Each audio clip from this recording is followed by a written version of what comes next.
I'm actually making history tonight as the first person with Asperger's to host SNL. Some of the most exciting things that you see in the future impact of Neuralink, both on the science, the engineering, and societal broad impact. So Neuralink, I think, at first will solve a lot of brain-related diseases. So it could be anything from like autism, schizophrenia, memory loss. Like everyone experiences memory loss at a certain point in age. Maybe one of these demos, in fact, one of these demos I will. Yeah. Olá, povão, tudo bem? O Elon Musk, uma das pessoas mais ricas do mundo e também diagnosticado com autismo, prometeu a cura do autismo há algum tempo atrás através de um implante cerebral chamado de Neuralink. E esta empresa, Neuralink, acabou de receber a autorização do FDA, como se fosse a Anvisa dos Estados Unidos, para fazer testes em humanos. E eles abriram um registro de pacientes. Eu vou mostrar para vocês aqui esse registro e vocês vão ver que, pelo meu entendimento, pelo menos, cabe dentro desse registro. É possível que eles enderecem, né? Eles avaliem pessoas com autismo, algumas pessoas com autismo não verbal. Olha aqui o site deles, tá? Junte-se ao registro de pacientes Neuralink, se você quiser participar de um ensaio clínico, né? De uma pesquisa, de fato, aplicada. Tem algumas perguntas aqui, eu vou ler uma delas. Quem pode participar do registro de pacientes? Deixa eu ler. Qualquer um que mora nos Estados Unidos, tenha pelo menos 18 anos de idade, ou seja maior no seu estado, que seja capaz de consentir e que tenha quadriplegia, paraplegia, perda de visão, de audição e ou inabilidade para fala. Esse é o ponto que eu quero mostrar para vocês. Aí manda aqui o seu registro para poder participar. Veja, pessoas com autismo não verbal, muitas vezes, têm também um prejuízo de linguagem mais profundo, ok? Então, nesse caso, esses indivíduos têm um caso de deficiência intelectual, eles têm uma perda de capacidade civil, portanto, eles não podem consentir, são seus pais, portanto, eles estão fora. Mas uma parte, ainda que uma pequena parte das pessoas com autismo que não falam, mas que têm linguagem, que se comunicam de outras formas, elas, em tese, poderiam participar. Pode ser que esse perda de linguagem, nesse contexto, com essas outras coisas que estejam aqui, esteja mais um sentido neurológico de motor, de apraxia ou de controle motor da fala, pode ser que tenha esse sentido, né? Como é que a gente poderia saber com certeza? Se a gente tivesse acesso à pesquisa, ao projeto de pesquisa, mas não está disponível. Eu já olhei na plataforma que isso fica registrado, que é o clinicaltrials.gov, e não está lá. Mas depois, quando tiver, eu faço algum outro update aqui, falando para vocês sobre isso aqui. Se isso aqui está ou não endereçando, de fato, pessoas com autismo. Mas, de toda forma, ele prometeu, como eu disse, a cura do autismo. Eu vou discutir um pouco o que significa, ele está dizendo cura, o que é esse Neuralink, eu vou mostrar para vocês aqui e todos os detalhes desse implante cerebral. Fica aí.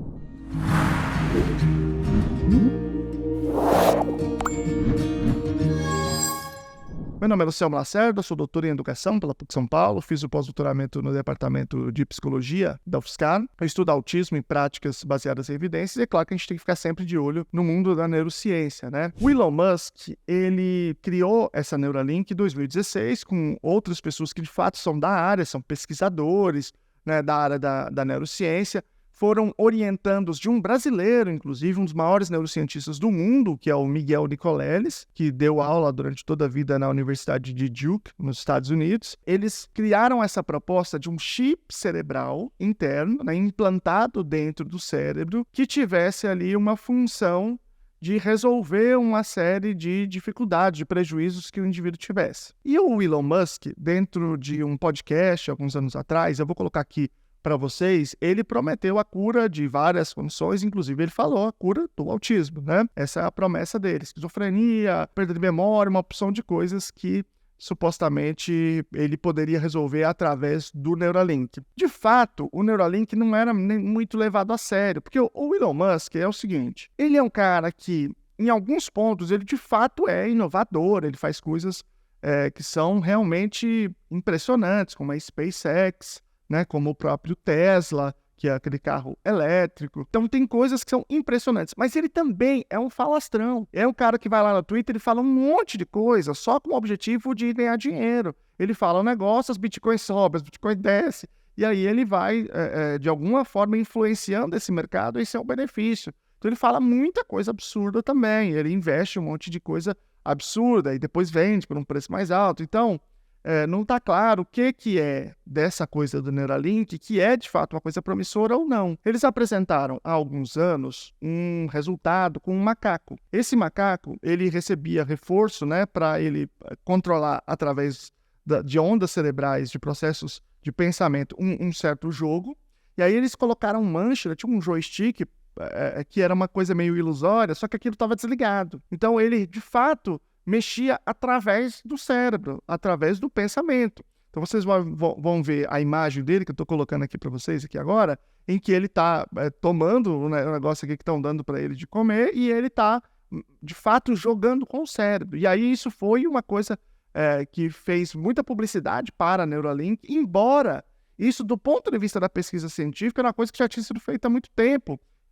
Um macaco controlando aquilo ali, né, uma pessoa, né? Se você olha, por exemplo, 2014, nós tivemos a inauguração da Copa do Mundo, foi com uma pessoa que estava chutando uma bola e que era paraplégica, né? Ela chutou uma bola através do controle cerebral, uma coisa muito mais complexa do que isso aí que é do macaco. Isso foi um brasileiro, o Miguel Nicoleles, que comandou essa coisa extremamente inovadora. Todo o processo de implementação desse controle cerebral da pesquisa do Miguel Nicoleles hoje não é mais interno, ou seja, não é invasivo, diferente desse que vocês estão vendo aí do Neuralink. Houve uma denúncia muito séria de maus tratos animais e de que animais tinham morrido, né, durante essa pesquisa. Pelo menos o que eu li é que mais de 1.500 animais tinham morrido, especialmente macacos. Muitos macacos tinham morrido. O próprio professor Miguel Nicoleles descreveu isso, né? Essa situação de tantas mortes de macacos que foram descritas durante esse processo, se fosse em uma universidade, já teria fechado o laboratório há muito tempo. O professor Miguel estava explicando, né? Se morresse um macaco, já dava o maior pepino, tinha que fechar, investigação, um monte de coisa. Se fosse 2, já fechava. Então, é muito mais rigoroso, só que ele está na iniciativa privada. Mas isso fez com que crescessem as desconfianças. Mas agora, a Neuralink, ela divulgou que o FDA, que é como se fosse a Anvisa dos Estados Unidos, aprovou o teste em humanos, que as pessoas não estavam esperando. O FDA, particularmente, não publicou ainda essa informação, mas isso foi largamente disseminado. A própria Reuters, que é a maior agência de notícia do mundo, noticiou também essa informação do próprio Neuralink, né? Uma empresa desse tamanho, é muito complicado você mentir para investidores, né? Porque isso dá o maior pepino, né? Legal, inclusive, né? Eles abriram esse registro de pacientes, então tudo indica de fato que teve, ainda que esteja nos passos iniciais, tem esse processo realmente de testar em seres humanos. Como é que é esse Neuralink? Eu vou mostrar para vocês aqui. É um chip que parece uma moeda, na verdade um conjunto de umas 4, 5 moedas empilhadas, e isso viria dentro do cérebro. Pode ser que seja um ou mais de um, depende de qual é a área que você quer afetar. Nesse macaco, por exemplo, que eu falei para vocês, eram 2 chips do Neuralink, e aí, saindo deste chip, você tem uma série de braços, uma série de fios que vão se conectando a vários pontos do cérebro.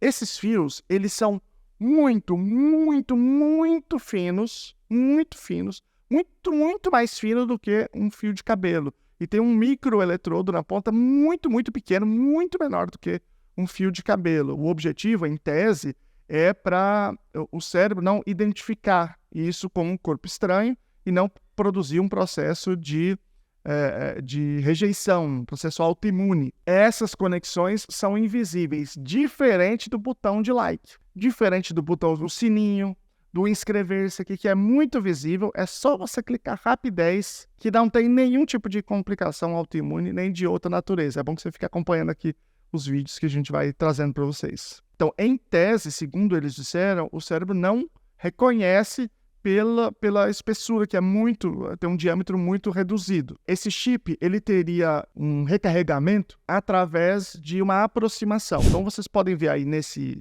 vídeo um macaco que está com o chip no cérebro, ele se aproximando do galho em cima. Nesse galho tem um carregador.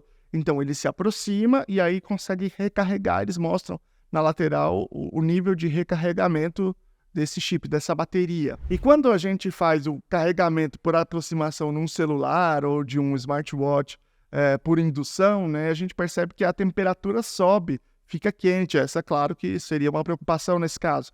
Então, eles fizeram um processo aqui de carregamento com um acompanhamento termal para demonstrar que não teria uma elevação de temperatura. Você tem aqui nesse acompanhamento uma temperatura completamente estável. Como eu já disse, o Elon Musk ele afirmou no podcast do Lex Fridman que o Neuralink poderia produzir a cura do autismo, da esquizofrenia, de várias coisas. As pessoas, de um modo geral, quando elas ouvem isso, a maioria das pessoas, né, pelo menos as pessoas que eu tenho contato, elas vão dizer assim, não, mas o autismo é doença. Então, como se isso resolvesse o problema. Como se as coisas fossem tão simples quanto no Twitter, porque isso é bom pro Twitter, né?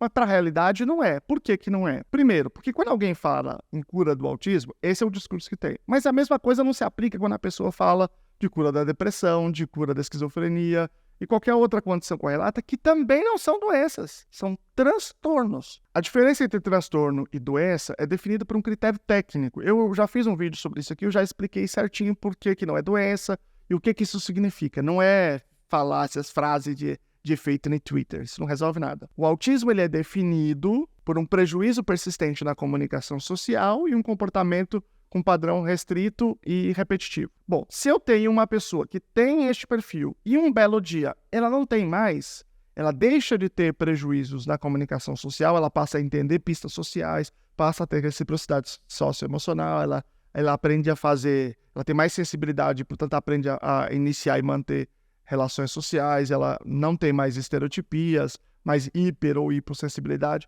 Digamos que isso aconteça, isso não estou falando que isso existe, tá bom? Estou dizendo assim, vamos supor que se identifique, sei lá, quais são as áreas do cérebro que é responsável por cada coisa dessa, e alguma coisa faz uma modificação no cérebro e o indivíduo passa a se comportar dessa forma. Você pode não chamar de cura, você pode chamar do que você quiser, pode chamar de qualquer coisa, inventa o nome que você quiser. Você quer chamar reversão, você quer chamar de resultados ótimos, que é como a ciência normalmente chama algumas coisas similares a isso, eu não vou discutir isso aqui agora. Aliás, esse é um tema que depois eu posso discutir, vocês podem colocar aqui embaixo. Mas esse conjunto de situação, né, no caso do autismo, é o que ele está propondo. É muito improvável, eu quero falar aqui sobre as críticas ao Neuralink, é muito improvável que este chip cerebral chegue a esta conclusão, porque a ciência que está por trás dele não é forte. Ele, enquanto negócio, talvez ele seja um bom negócio, eu não sei dizer como é que isso vai se desenrolar. Ele diz assim que a melhor analogia, o Elon Musk diz que a melhor analogia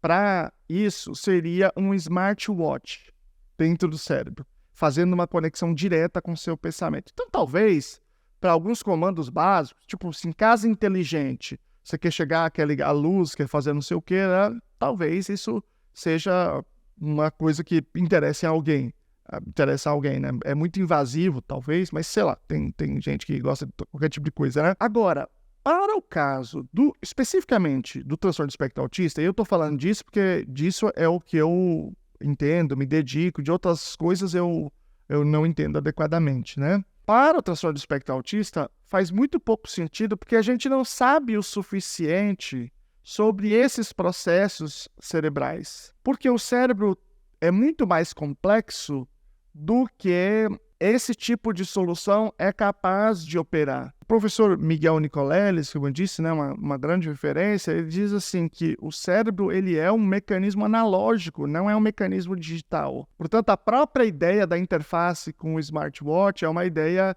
que é baseada num conceito equivocado, que é um conceito digital. Então, é muito diferente do funcionamento do cérebro. Existe uma entrevista com o cientista-chefe do Neuralink, né, que é um dos sócios, em que ele diz que não é possível o mesmo nível de conexão de dados com as conexões que são externas, com várias outras empresas que estão fazendo propostas de conexões externas, com esta conexão interna, que ela é mais invasiva porque ela precisa ser. Eu, Luciano, acho que esse caráter mais invasivo, ele dificilmente vai ser aceito pelas pessoas, pelos órgãos governamentais, por questões técnicas, superadas por questões técnicas, né, que permitam fazer isso com segurança. Acho muito improvável, posso estar redondamente equivocado, mas me parece muito equivocado. A questão do volume de dados em relação aos objetos que são externos é uma barreira técnica que eventualmente vai ser superada, né? A gente que na época do pendrive, que lançou o pendrive de 128 MB, a gente sabe a diferença que faz. Hoje você tem de tera, né? A gente usava disquete. Então, essa questão do volume e transferência de dados é uma questão que evolui muito rápido. Então, não me parece que esse seja um bom argumento, a mim parece.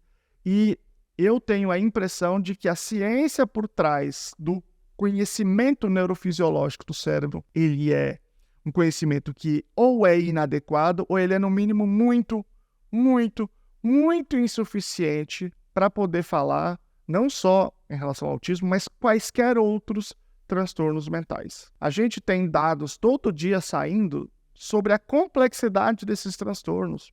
A gente está muito distante de entender quais são essas conexões neurofisio-biológicas que estão implicadas em todos esses processos. A gente só sabe algumas informações cerebrais de funcionamento cerebral ou de estrutura é mais difícil, mas de funcionamento, quando a gente pega grandes bases de dados por meio de análise estatística e não por meio de análise individual. É por isso que, quando eu falo aqui sobre as diferenças do cérebro e tal, as pessoas perguntam, então eu posso fazer um exame? Eu digo, não, porque isso só aparece quando você tem um volume de dados de centenas, milhares de casos, e são estatisticamente muito pequenas para poder fazer qualquer tipo de inferência individual. Eu acredito que este caminho é um caminho muito improvável de ser verdadeiro, de funcionar de fato, ao menos para os transtornos mentais. Para outras condições, como paraplegia, outras condições, não sei dizer, se não são áreas que eu domine, né?